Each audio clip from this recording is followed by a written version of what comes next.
Pastor Todd here. I've got Ruth Cooper with me, and as we were discussing and working through the narrative lectionary, which we started 2 weeks ago, I realized that we were going to miss a week because we had our church picnic last week. And if the purpose is to get this whole overarching story, I thought it was a good idea for us to cover the story that we were going to miss. So I asked Ruth to join me in just a little conversation that will hopefully get you exploring and thinking about this story in a new way. But in order to talk about the story, first we've got to read it. So I'm going to start the story and then Ruth will end it for us. This is Genesis chapter 18, starting at verse 1, and then we'll jump to Genesis 21 when Ruth takes over. The Lord appeared to Abraham by the oaks of Mamre, as he sat at the entrance of his tent in the heat of the day. He looked up and saw 3 men standing near him. When he saw them, he ran from the tent entrance to meet them and bowed down to the ground. He said, "My Lord, if I find favor with you, do not pass by your servant. Let a little water be brought and wash your feet and rest yourselves under the tree. Let me bring a little bread that you may refresh yourself, and after that you may pass on, since you have come to your servant." So they said, "Do as you have said." And Abraham hastened into the tent to Sarah and said, "Make ready quickly 3 measures of choice flour, knead it, and make cakes." Abraham ran to the herd and took a calf tender and good and gave it to the servant who hastened to prepare it. Then he took curds and milk and the calf that he had prepared and set it before them. And he stood by them under the tree while they ate. They said to him, "Where is your wife Sarah?" And he said, "There in the tent." Then one said, "I will surely return to you in due season, and your wife Sarah shall have a son." And Sarah was listening at the tent entrance behind him. Now Abraham and Sarah were old, advanced in age, and had ceased to be with Sarah after the manner of women. So Sarah laughed to herself, saying, "After I have grown old and my husband is old, shall I have pleasure?" The Lord said to Abraham, "Why did Sarah laugh and say, shall I indeed bear a child now that I am old? Is anything too wonderful for the Lord? At the set time I will return to you in due season, and Sarah shall have a son."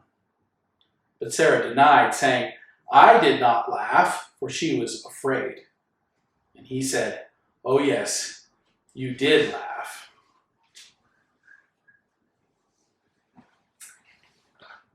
The Lord dealt with Sarah as he had said, and the Lord did for Sarah as he had promised.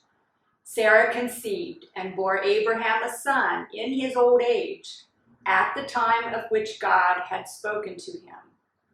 Abraham gave the name Isaac to his son, whom Sarah bore him.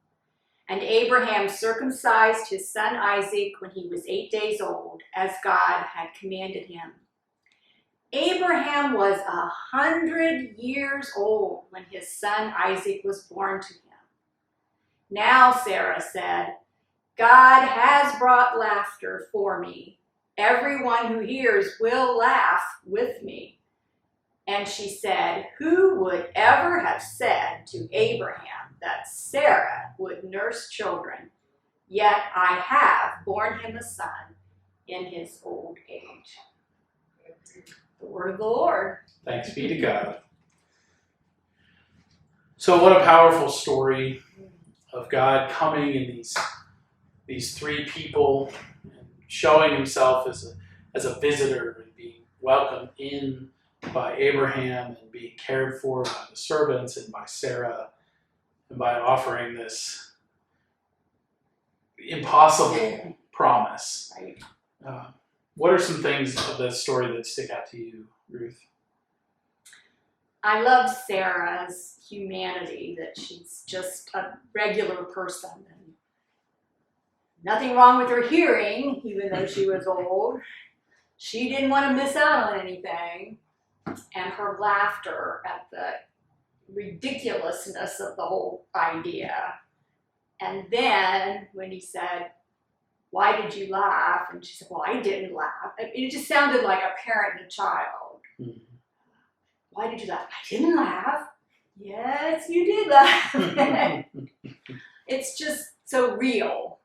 They're real people. Yeah. And it's just so powerful to me that even though they didn't believe, or at least had doubts, maybe saying they didn't believe is too strong, but they doubted. And if we read a few chapters back, we see that when Abraham first heard this promise from God, he laughed too.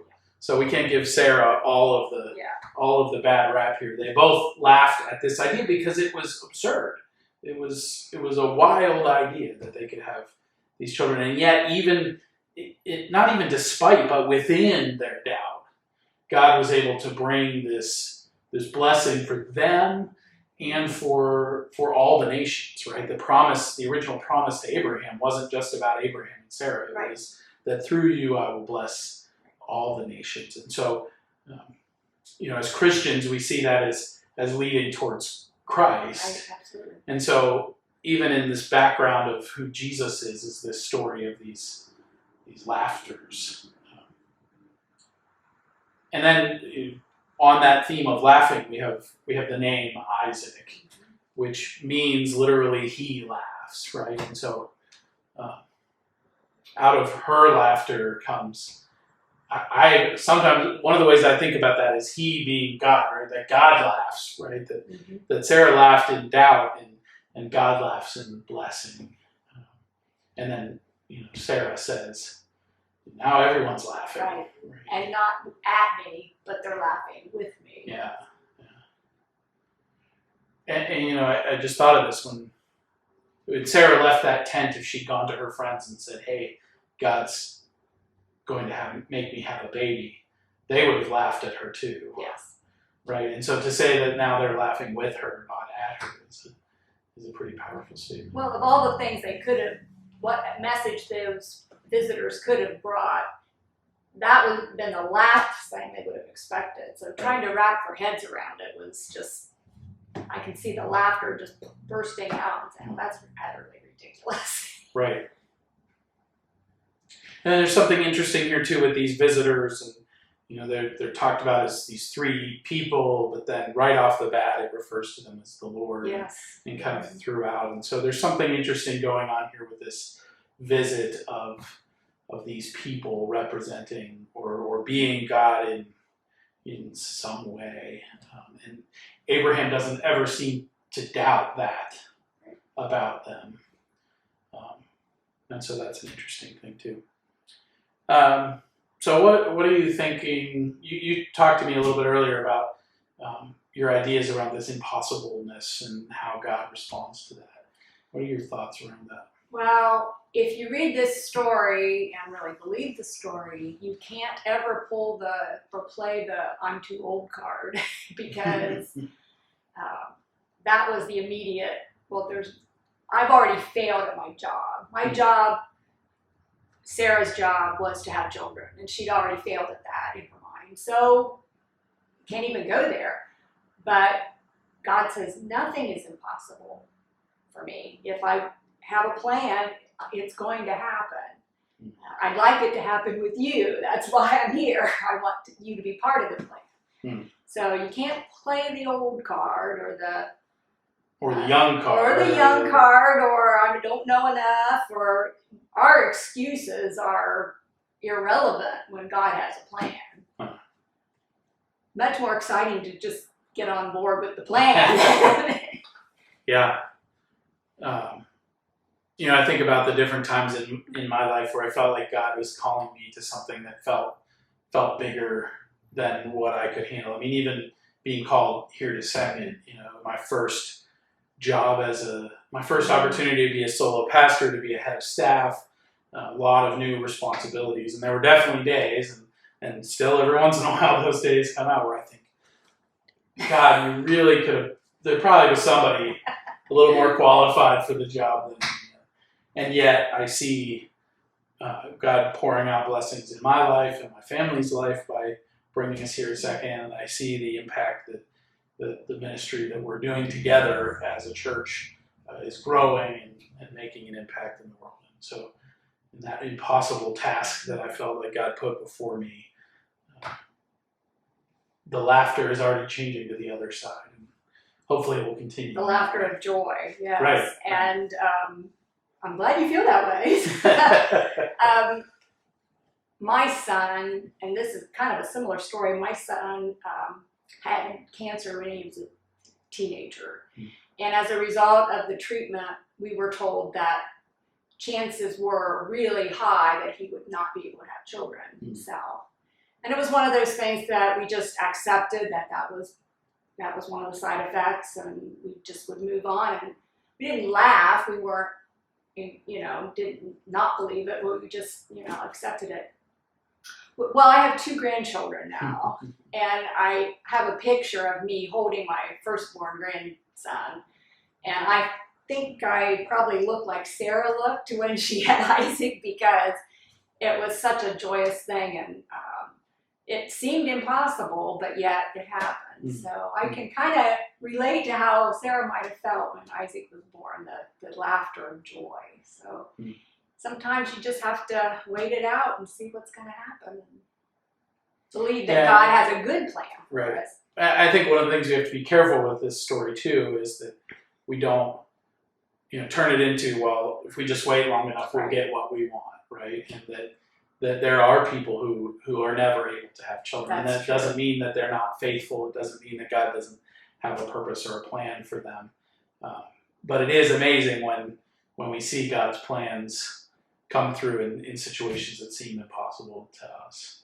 Well, Sarah wasn't even asking for a child anymore. Right, she'd given up way all past that. Yeah. So anything that God did to bless her life was a surprise. Right. Yeah, because she didn't even say, I'm too old to have a child. She said, I'm too old to even have joy, right? To have pleasure in my life.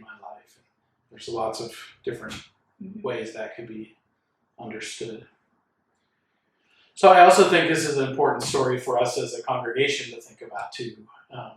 We have a lot of, I don't think we do it too often, but occasionally we get stuck in the we're too old is one of the things we say, or we're too small now, or we're too traditional in our worship, or we're too whatever is our excuses for just kind of going with the status quo and assuming that this is all that God has in store for us. Not that where we are now is a bad thing in any way, but I believe that God has more in store for us as a congregation, and that, like you said, we can fight it, and God will work through us anyway. Or we could have the joy of getting on board right now, and riding that ride and seeing where God is going to lead us, and what God is not done with Second Presbyterian Church of that I'm sure, and I'm excited to see what we'll be laughing about down the road. We need to allow ourselves to be surprised in a happy, fun-loving way. Let God surprise us instead of we have a vision in our head, and unless it looks like that, then it's a failure. We need to open our minds and be open to what God has in store for us. Yeah. And be excited about it, and laugh, and be surprised. Yeah. Can you share your Men in Black quote with us? I was watching the movie, and one of the time-traveling, multi-dimensional characters said this statement: a miracle is when something is impossible, but it happens anyway. God is in the miracle business. That's right. Well, thank you, Ruth. This was a joy to have this conversation with you. We hope that you heard something new and learned a little bit about this story, and that you will remember that nothing is impossible for our God. We invite you to join us for worship again next week at 10 o'clock in the sanctuary, where we'll talk about Jacob and his wrestling with God in the wilderness and getting a new name. And may the love of God, the grace of our Lord Jesus Christ, and the fellowship of the Holy Spirit be with you and you now and forevermore.